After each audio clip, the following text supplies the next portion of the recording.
Hello, everyone. Welcome back to DJ and the Zooms. I am Jay. And can you see the dark circles under my eyes? That is premium, authentic McLaren merch, that is. Yeah, I'm guessing you can't see anything because that's not a very good camera, and I'm wearing makeup, and we're still using the light of day, and there's not much of it today. But still, I've had it, you guys. Okay. So, listen, I think I've been patient and understanding. I am losing my mind.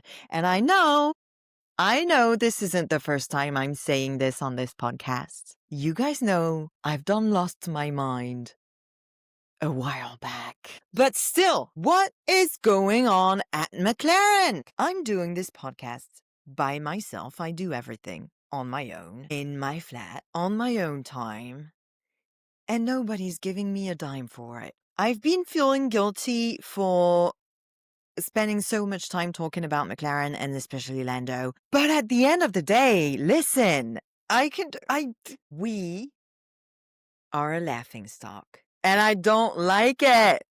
Listen. Yeah, no. I've taken notes. To be honest, at the beginning of the weekend, I thought we were going to talk about Ferrari. I thought Ferrari's failures were going to be a major subject after this past weekend. So the first thing that I wrote was Colapinto doing terrible times while his teammate manages to get into the top 10. I can understand. He's a rookie in an Alpine. But Stroll and Lewis, it's just staggering. We've heard a lot about Lewis Hamilton in the last few days, weeks, he sounds broken and devastated by Ferrari. It wasn't unpredictable. They did the same thing to a flurry of other drivers, champions in the past. Ferrari refuses to look themselves in the eye and make decisions that would change their team, the way they function, and the way they have been functioning for decades. That's the issue. We know it is. Now, with John Elkann's comments lately, it seems more and more obvious. And like I said many times before, I have already talked too much about Ferrari and wondered time and again what they're doing and why it keeps not working.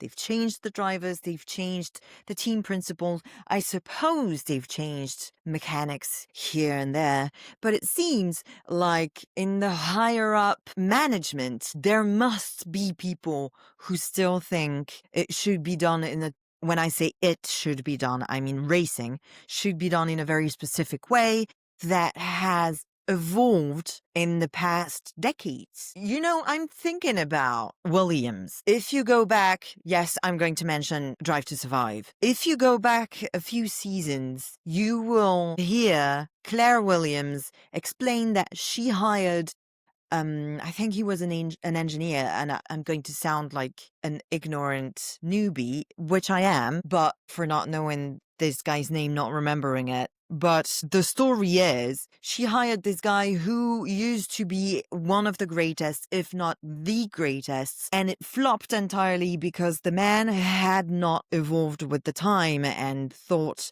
that engineering in a Formula One team was supposed to be done a specific way, a way that just doesn't work anymore. And I think this is what I think that's what Ferrari is failing to see, but it is becoming increasingly obvious that it is what Ferrari refuses to see. What Ferrari is actively trying to look away from. As for Lance Stroll, no comment. And then the Grand Prix happened. Listen, this week, I've been saying to people around me, can you believe that Lando Norris is going to be world champion by the end of this weekend?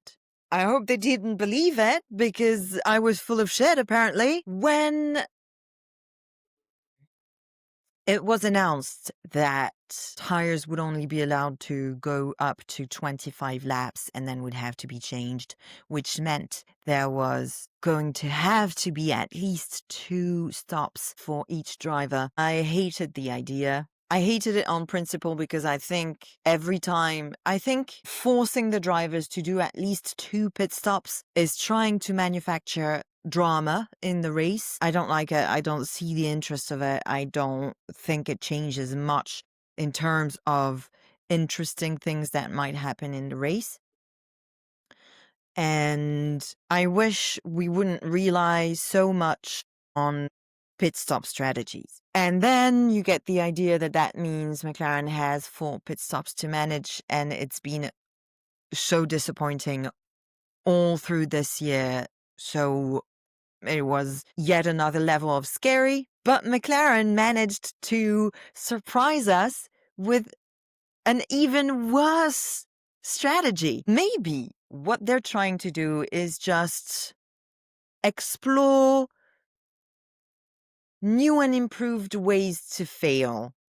And then and terrible thing to say and to think at the end of a season where their car was very clearly dominant and they have 2 excellent drivers. But if a McLaren wins the championship, no one can say that they didn't deserve it. Wow. At this point, it's not a mistaken strategy, it's the complete and utter absence of it. Anyway, after that, I decided to make a list of things that made me smile this weekend. First of all, the fact that Hannah Schmitz was on the podium.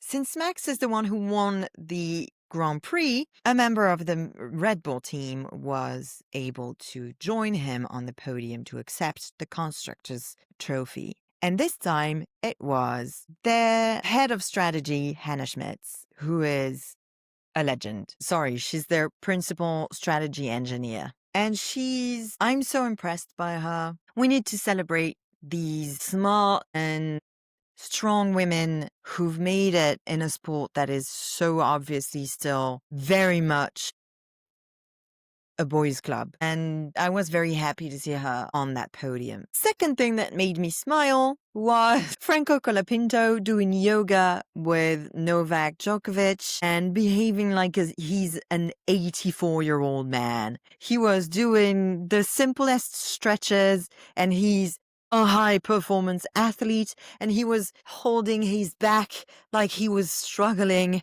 to do any type of movement at all. And I thought that was hilarious. I hope you guys got to see that as well. And finally, another thing that made me smile was James Vowles finding himself on the floor from celebrating with Carlos's cousin, Carlos.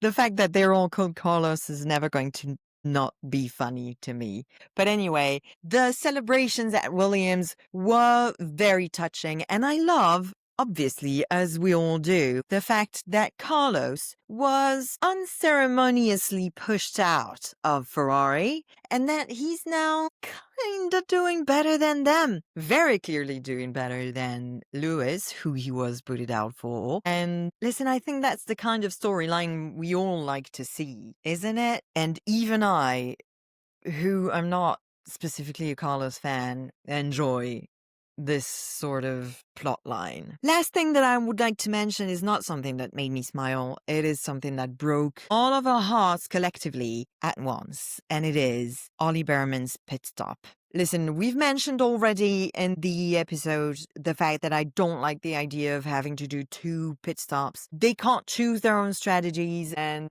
I don't like it. I just don't like it. Let them race. But in this particular situation, the fact that Ollie Behrman, who has been fighting all season and has done so well for, again, a rookie in a Haas, at the longest pit stop, it seems he drove on something that was on the ground as he was trying to escape. Well, as he was trying to exit the pit stop, and he was stuck for a moment, and it was very obvious that he was completely distraught, and it destroyed his race. Again, it's heartbreaking and also infuriating when you see drivers give everything they've got to try and get as many points to get to the best place that they can be in a race, and their team or the strategy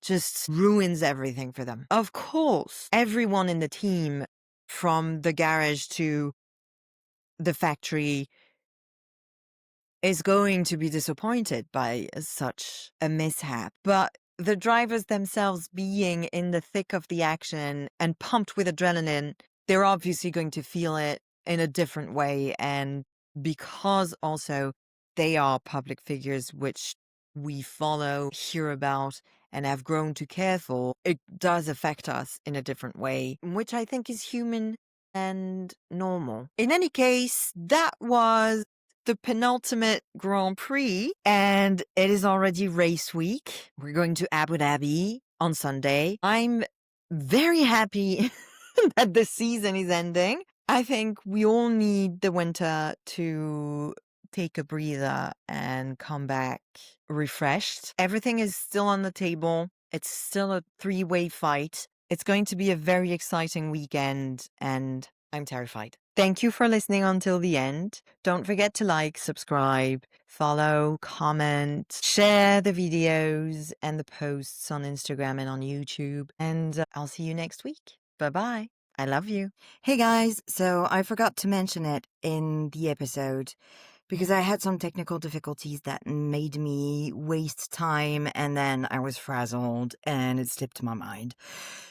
But there's something going on with the hate that Kimi Antonelli has been getting following the Qatar Grand Prix, to the point that Red Bull has had to put out a statement to apologize for comments that they made, suggesting that Kimi might have voluntarily let Lando through at the end of the Grand Prix. Then I saw that Kimi had changed his profile picture on Instagram to just a black background. I've shared this in my story on the Instagram of the podcast.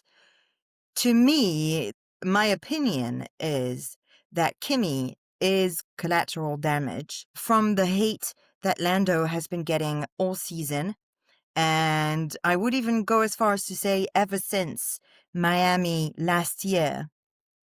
To me, and I've said this before, it's a trend to hate on Lando online. People somehow seem to think that it makes them look cool to attack Lando fans, to attack Lando himself. And now it has spilled over onto Kimi Antonelli, because anything that anyone does that could help Lando in any sort of roundabout way is immediately jumped on, villainized, and scrutinized, and just hated. So there's the part about Kimi, and then there's the part about Alaya, who is the little fan, the little Lando fan who met him at the MTC.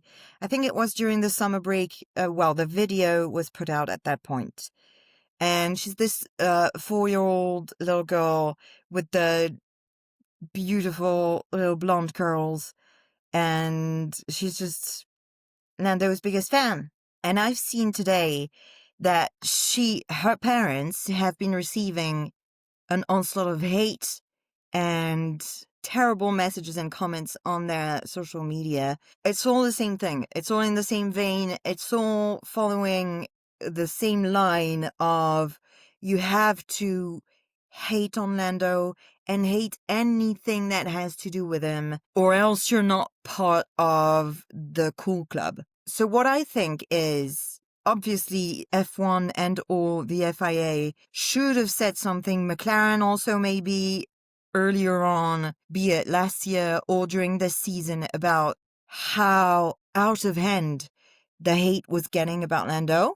And maybe we could have prevented Kimi and Alaya suffering from it. They haven't. Now's not too late. It's never too late to try something. It's definitely not too early, but they could. Same goes for the social media platforms. So it's Twitter, obviously, but Twitter has always been a cesspool of hate if it was just Twitter, we could ignore it. But it's spilled on to Instagram, I guess Facebook, but I'm not on it. TikTok, Threads, all the comment sections of the internet. The bosses of those platforms should do something about it. It's not specific to Formula One, but it is a real problem.